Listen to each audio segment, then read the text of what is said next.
আমি এর আগের ভিডিওটা দেখেছিলাম যে কিভাবে কিসেস করলে একটা সুইচ এট টাইম টেনে টাইম দুটিকে কনফিগার করে রাখা যায়। তো এইটা হচ্ছে এই ভিডিওর সেকেন্ড পার্ট। আপনারা যদি আগের ভিডিওটি না দেখে থাকেন অবশ্যই আগেরটি দেখবেন, আদারওয়াইজ এই ভিডিওটা কিছু বুঝবেন না।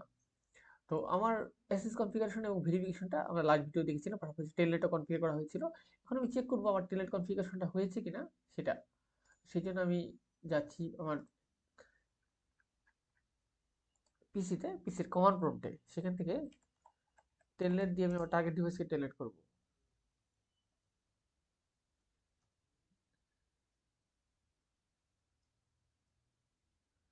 আমার ইউজার নেম চাচ্ছে,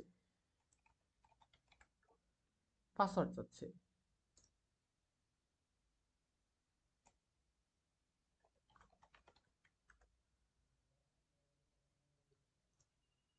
দেখুন আমি ইজিলি অ্যাক্সেস করতে পেরেছি।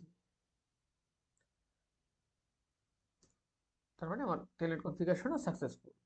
আশা করি আমি ইজিলি বুঝাতে পেরেছি একটি সিঙ্গেল ডিভাইসে কিভাবে অ্যাট এ টাইম টেলনেট এবং এসএস দুটাকে কনফিগার করবেন এবং কানেকশনটা ভেরিফিকেশন করবেন যে রিয়েলি আমি টেলনেট বা এসএস যে কোনোটি ব্যবহার করি কানেক্ট হতে পারছে কিনা। রিয়েল লাইফে অলওয়েজ রিকমেন্ডেড এসএস ব্যবহার করবেন, ওটা সিকিউর। টেলনেট যেহেতু সিকিউর না, ব্যবহার না করাটাই রিকমেন্ডেড।